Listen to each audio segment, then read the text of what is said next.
Contractor কাকে বাঁচাচ্ছে কাকে মারছে নিয়ে ভালো জানে। এই বাড়িঘরের এই বাঁচানোর জন্য কিভাবে তিনি তো মানুষের ঘর বাড়ি ভাঙতেছে, কি অবস্থা করতেছে, এটা না দেখলে এটা কোন দিক দিয়ে নিয়ে তুলবে, তারপরে তো যা মুশকিল।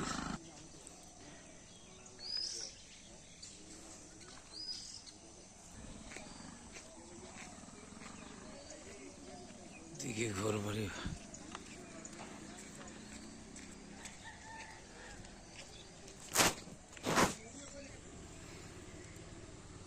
কি অবস্থা করতেছে কন্ট্রাক্টর।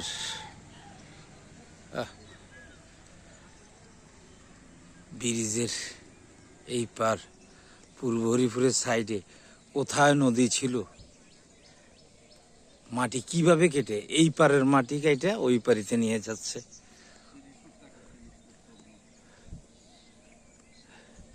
এই খালের নদীর এবং খালের মোহনা কত দূর করছে, তাহলে কি এই ঘরগুলি ভাসবে?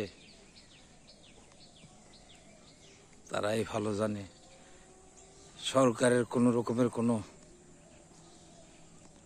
সরকারি জায়গা ঠিক আছে, কিন্তু মানুষের স্থাপনাগুলি সরকারি কিভাবে ভেঙে ফেলাচ্ছে, ওই সাইডে বাঁচানোর জন্য কিভাবে করছে। কন্ট্রাক্টর কাউকে বাঁচাইতেছে, কাউকে মারতেছে, কারোর থেকে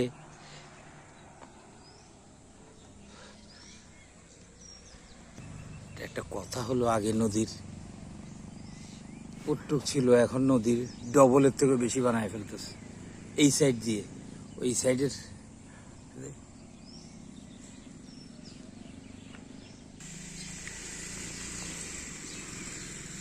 কারোরে বাঁচাইতে যায় খালের নির্দিষ্ট ড্রয়িং অনুসারে যে দিক দিয়ে হওয়ার সেদিক দিয়ে না করে অন্য দিক দিয়ে করছে।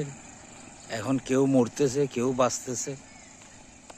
এই যে একই রাস্তা প্রতিদিনই ডেবে যাচ্ছে। ঠিক মতো গার্ডওয়াল হয়েছে এইটুক গার্ডওয়াল হয়নি। আর খাল হওয়ার কথা ছিল কোন দিক দিয়া, এদেরকে বাঁচাইতে গিয়ে এখন কারো পৌষ মাস, কারো সর্বনাশ।